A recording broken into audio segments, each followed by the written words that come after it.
Good morning, New Home. Again, I am Brother Knox doing Sunday school. Michael is out of town again this weekend. And going back over the lessons we've been doing, for the last 9 weeks, been studying on wisdom. And we've been, in this first lesson, we were trying to gain wisdom, understanding wisdom. Now we're moving into what does wisdom look like in action? What exemplifies you being wise and using wisdom? If you look at your Monday's lesson, it came from Matthew 10, 16 through 23, and it was talking about the serpent and being wise, because when he sent the apostles out to do the ministry, he's telling them they had to be wise as a serpent. And I know a lot of times we look at the serpent as evil, but the serpent also recommends wise. The way they move, they can stay out of your way and move in ways that keeps danger away from them. Because their attacks come from above, so they try to move wisely to keep from the attacks down. He was saying this, telling the apostles that said, you're going to be attacked, but you got to move wisely. So move like a serpent to be wise, but you got to be gentle as a dove and not cause harm to anyone. And then you went into your Tuesday lesson, and it's talking about from Isaiah 35, 3 through 10, and it's talking about when the Messiah comes, what things you're going to be seeing for. You'll see healing. He'll raise the dead. You'll see all the actions that will take place from him, and you'll be able to notice him and be wise from him from his actions. And then next one on Wednesday, we're looking at Luke 7, 24 through 28. And this is John the Baptist. You talk about John the Baptist when he set the path and set the way. Because it said in Isaiah that, and Malachi also, that John the Baptist will be the forerunner, the forebearer for the Messiah to come. So it was asking about when the people going out to the desert, to the fields to see John the Baptist, what were they looking for? Were they looking for a rich man? Were they looking for big buildings? No, they were looking for a prophet, someone to show them the way. And that's what John the Baptist was for them. And on Thursday, you look at Matthew, you get into the week's lesson, you get Matthew 11, 1 through 6. And this time, Jesus had just finished talking to the disciples. And when he was talking to them, John the Baptist sent some of his disciples to him and said, hey, are you the Messiah that has come, or will there be someone else? Because, again, in that day and age, they were looking for a Messiah to come to rule over them. They were looking for an earthly king. They were looking for earthly rulers. So even John the Baptist got kind of confused and said, are you the one that I was supposed to set the path for, or will there be someone else? And then the answer Jesus gave to him was, go back and tell him all the things I've done and what you've seen. I've healed the sick, raised the dead, cleansed the lepers. And that will let him know that I am the one. And then your Friday lesson, you get into Matthew 11, 20 through 24, and he's talking about the unwise cities. Jesus had gone to different cities, Capernaum and other different places, and he had performed miracles in those cities. And in some cities, they received him, repented of their ways. But in other cities, they wouldn't listen to him. They turned their back on him. And he was saying that those cities will know woe because of their actions. Instead of repenting, they asked him, some cities asked him to leave. So he's saying to those cities, you will woe the day that you've done this. That those cities will receive, that receive him will have be welcome in the kingdom, but those that didn't receive him will receive their price for that. It will have to pay a price for that, for not receiving him. And then you get into your Saturday's lesson, wisdom's invitation to come and rest. And we hit on that a little bit last week when Jesus told him, my burden is light. So put on my yoke. For my yoke is easy and my burdens are light. So come to me and he will give you rest. Say, come to me, all who labor and heavy laden, and I will give you rest. Take my yoke upon you, and you will learn from me, for I am gentle and lowly of heart, and you will find rest for your souls. For my yoke is easy and my burden is light. And we talked some about that yoke. You know, when you yoke a strong and a weak together, that strong can help bring the weak along the way. It can help them carry a big load, and then where one could do so much, two, when put together, could do much more. And the load was easier on them. And the burden was easier because you had someone there with you. And that's what Jesus has come to be. It's that burden bearer for us, to help us along the way. Now, as we get into this week's lesson from Matthew 11, 7 through 19, say, wisdom is vindicated by her deeds. I'll read the scripture here. Say verse 7, as they went away, when you talk about the disciples of John the Baptist, when he had sent them back to talk to him, Jesus began to speak to the crowd about John. He said, what did you go out to the wilderness to look at? Did you go to look for a reed shaken by the wind? Or just to see the grass blowing? What did you go out to see? Someone dressed in soft robes or pretty clothes? They say, no, those will be in the palaces. So look, those who wear soft robes are in the royal palaces. But what did you go out to the wilderness? What did you think John the Baptist was when you went out there? So what then did you go out to see? A prophet. I say, yes, I tell you. And more than a prophet. This is the one about whom it is written, see, I am sending my messenger ahead of you, who will prepare a way for you. So he was telling that, John the Baptist came before you. Of all the things that came, he was the greatest of what was sent, because he sent to pave the way for the Messiah to come, for Jesus' rule to start on this earth.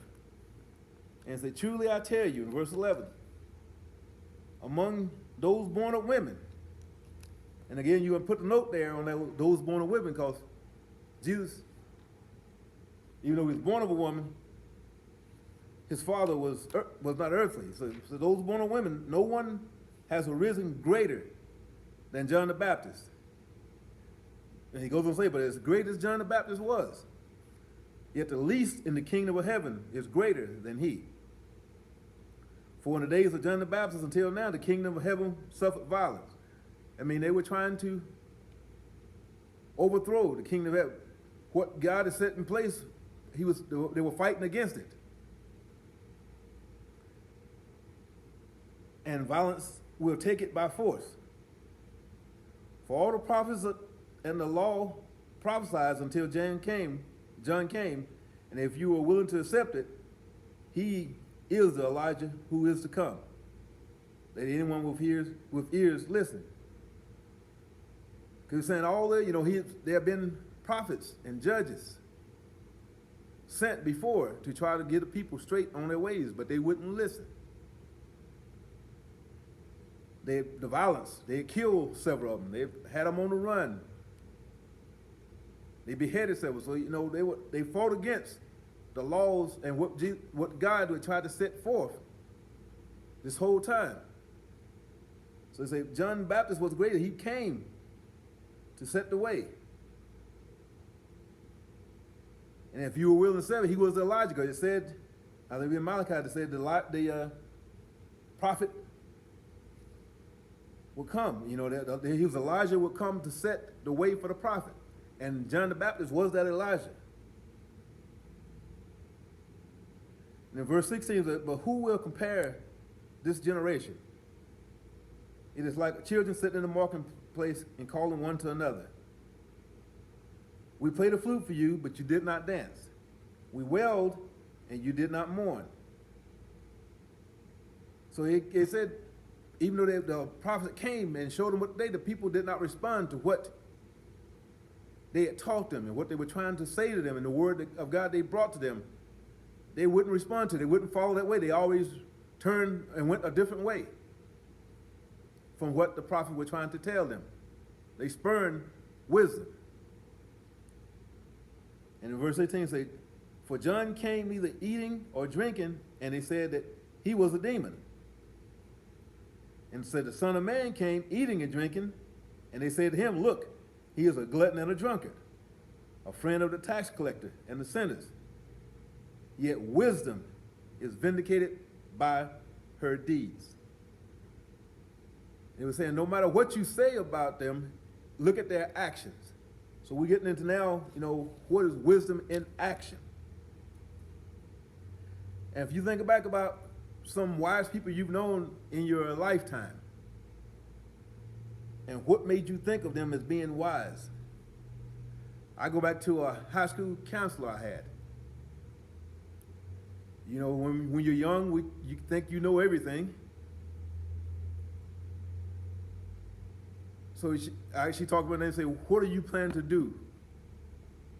Are you going to college, going to school? And I said, no, I'm going to get out and get a job. She said, and I written out my course structure on what I was going to take, because I was taking stuff that really didn't have nothing to do with anything, just get me through high school. And I looked back at my schedule when she done it, she had changed the whole thing up and put me in college level courses. And I thank her to this day, because that wisdom set me on the path that I am on today, that got me to where I am. And I also think, you think about being wise, you think about I think about my father and your parents in general. And when you're young, especially when you get to teenage years, you think your parents don't know a doggone thing. There's nothing they can tell you. You know it all, you've done it all.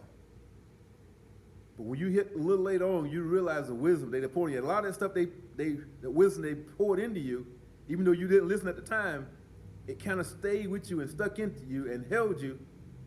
So when you came around to your senses, you had that background to work with. So you had that wisdom to fall back upon. Because my dad taught me how to work with my hands. Taught me how to think, taught me how to figure things out. So now when I see something break around the house, I don't have to call somebody. A lot of times I can figure it out for myself. I can fix it. I can do manual labor. May not like it, but I can do it. And that saves me a lot of time and a lot of money all the time, and not having to pay somebody to come do something that I can do for myself. That was the wisdom of what he taught me during that time. Even now, I got to go home and work on a washing machine now. I've had to fix it 3 or 4 times, but that was wisdom to learn how to work with my hands, how to work and do things. And they say it's beneficial to have people that have wisdom around you. Even now, there are people that I listen to. I deal a lot more now with politics. Since I don't know it all, I listen to people who've been there, to see the things they've done. And again, you look at their actions. What have they done? What have they accomplished? What have they produced to see their wisdom? Because a lot of people, you can talk and sound great, but if you hadn't done anything, what have you done? What wisdom have you really shown? You've not produced anything with that wisdom that you have. A lot of words mean nothing, but if you have deeds to back up what you said, you put that deeds into action. So now I'm talking about wisdom in action. And that's not saying that wise person never made any mistakes. But what do they do with their mistakes? They learn from them. And so a lot of people take a failure a lot of times as, oh, I failed, everything's wrong. No, a failure is nothing but a learning opportunity if you use it the right way. When something goes wrong, it gives you a chance to figure out what went wrong and what do I need to do to fix it. What can I do better the next time to keep from going down this road? And so all of us are likely to experience doubts sometimes.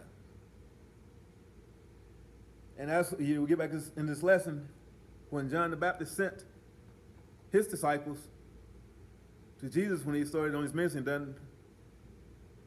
Again, he had been taught that there was going to be, or he had thought there was going to be an earthly king to come to rule over the people of Israel, the children of Israel.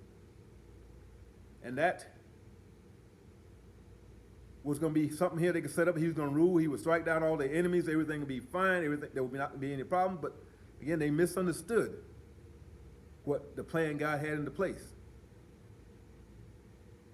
He said he told his disciples when they went out, he said, the place that you would go, people are going to scorn you.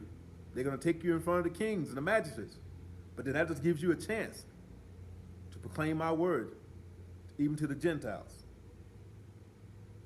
And so there was reason to be reassured that if doubts come to a man like John the Baptist, who Jesus described as the greatest among the greatest, among those born by women, no one has risen greater than John the Baptist.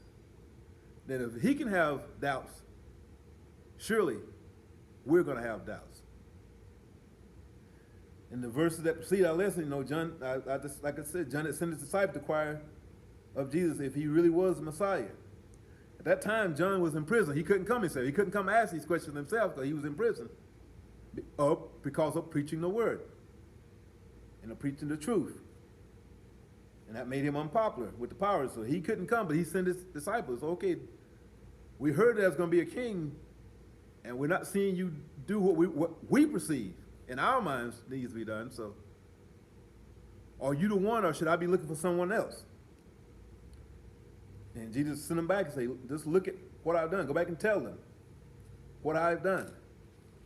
And then from that, say, go and tell John the things which you hear and see. The blind see, the lame walk, the lepers are cleansed, the deaf hear, the dead are raised up, and the poor have the gospel preached to them. And blessed is he who is not offended by me. So he was telling John, don't be offended. Don't think you've done wrong by proclaiming me. I am the one. Just look at what I've done. Look at the actions I've taken. And gain wisdom from the actions I've taken. Not from what you hear or what you thought, but look at what I have done. And so like I say, he had his doubts. Say, are doubts bad? No, doubts are not necessarily bad. We're going to have doubts. But doubts can give you the impetus to go and find out more. Because when something doubts you, okay, if I'm not sure about this, I need to find out more about it. And that's what helps us. It was written by Lord Tennyson, said, there is more faith than honest doubt, believe me, than in half the creeds.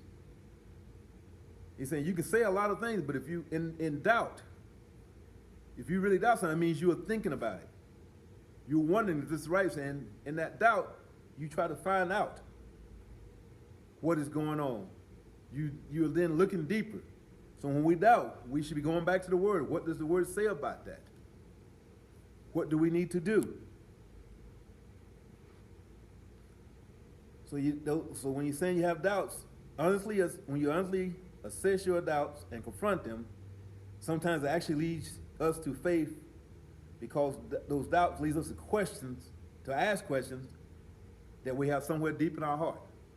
So when you ask those questions, then you are seeking the answers. And that's from the word, seeking ye shall find. So you put back in John's position, John was looking for someone who was going to come and rule.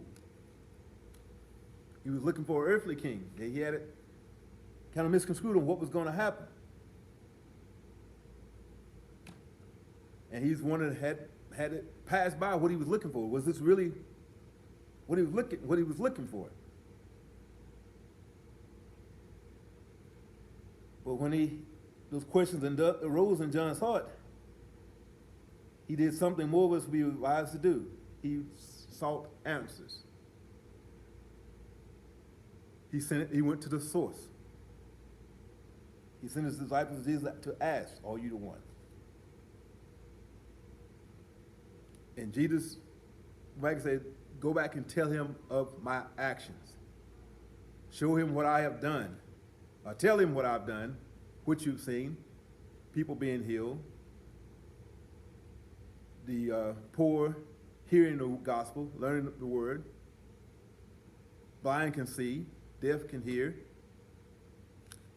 Just go back and tell him what you've seen, and then you can see, he can gain wisdom from my actions, from what I have done. See, Jesus acted wisely, as well as hearing John's questions and concern. Notice he did not send him back. He didn't rebuke John. He didn't send him back with him telling him, oh, you know what I am. He answered John's questions. Jesus takes the disciples on an engagement and tells them he's willing to help John work through his doubts. And that's what wisdom would do. That's what the wise would do. They help you work through some things. They would show you the way.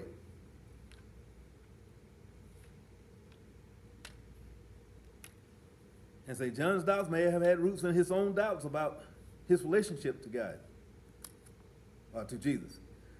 Jesus describes John's attributes as the forerunner predicted by the prophecy of Malachi. Lo, I will send you the prophet Elijah before you. The great and terrible day of the Lord comes. And this is back to say Elijah would come to pave the way. And John the Baptist was that Elijah. He was the one to pave the way in the wilderness for the Messiah to come. And this is what John was born to fulfill. You know, John could have been doubting, am I here to fulfill did I really fulfill the purpose that God has sent me out to? And that's a lot of times what we start doubting our purpose and what God has given us to do. But we need to seek that wisdom seek God's plan, get into his word, understand what he said about you and what he wants you to do, and then you gain that wisdom. And this is what he wants from me. This is what he set my path to do, as he has set John's path to do, to set the way for Jesus to come, to start his way. And a lot of times we think we want our path to be great and glorious and be the head of all, but sometimes our path might just be to lay the course for someone to come behind us and do even greater. Because we all have built on the wisdom of our forefathers and those who came before us. You know, my parents didn't have college education, but here I am, have been educated. And now you see your children go on to get education, even more education. Then they bought a small house, but I'll be able to build this. You build upon what has come before you.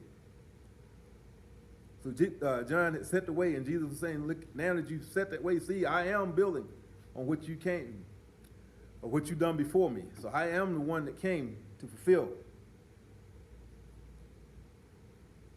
And so as Christians, we are to live and be guided by the words and actions of Jesus. He is our great example of a life surrendered to God in the direction by wisdom. We want to emulate the actions of Jesus, believing that his deeds and teachings are divinely inspired and worthy of following and doing as we serve. So following Jesus helps us to receive divine wisdom. Life will always present us with challenges. And that's like a lot of thousands of people, when you become a Christian, life ain't gonna always be easy. You don't step from a road of hard times and troubles to the golden path then. It's not a Wizard of Oz trip. Not gonna find a yellow brick road.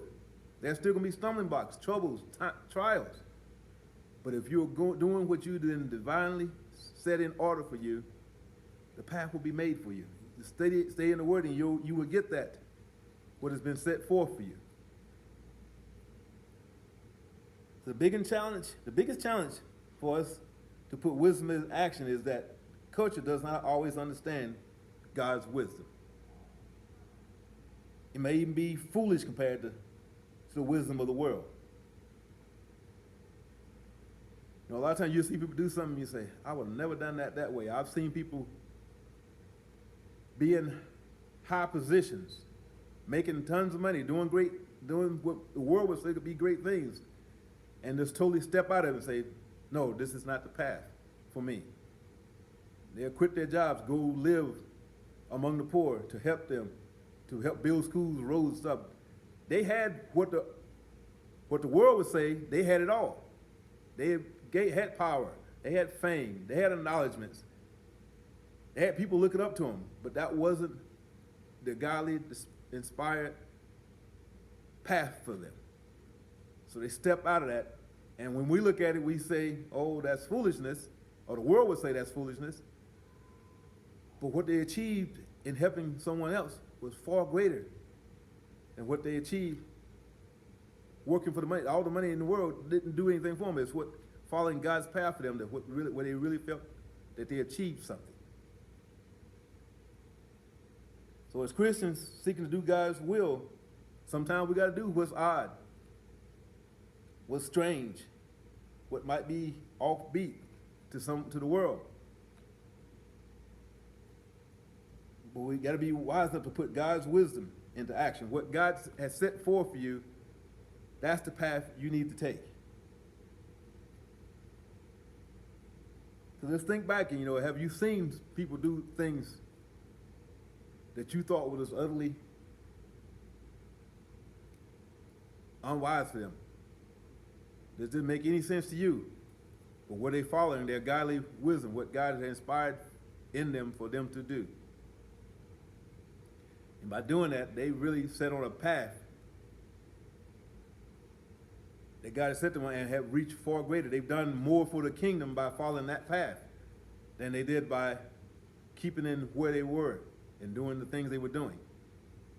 Even though they made great money there or might have great earthly power in that, it was not what God has inspired them to do and had set forth for them to do. And you think about that statement there, wisdom is vindicated by her deeds. That's, to me, is the, you look at that, it's for all the talk you can talk, for all the acknowledgments you can get, for all you've learned, for all the things, what are your actions?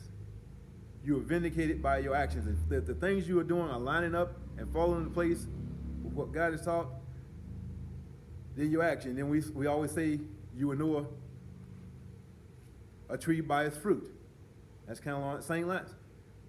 When you're doing what is right and what is inspired to be done, the fruits that you will show will show up to be of good nature, pleasing to man and pleasing to God. And that will be the vindication for your deeds and the wisdom you took, the direction you took, even though it might have seemed foolish at the time when you took that direction. The fruit or the deeds that show up after you took that path will be the vindication of the wisdom you had in doing that. And the key verse, you talk about, so the Son of Man came eating and drinking. They said, look, he's a glutton, a friend of the tax collectors and the sinners. Yet wisdom is vindicated by our deeds. So when John the Baptist came not drinking and not eating, he was crazy. He was a demon. But when Jesus came eating and drinking, they said, oh, he's hanging out with the tax collectors and the sinners.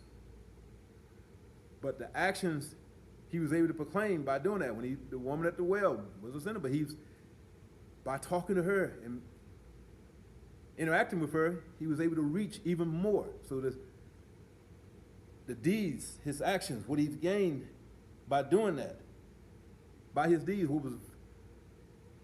he was vindicated by what came out of that. So I tell you that, go back and look at what fruits are your deeds producing.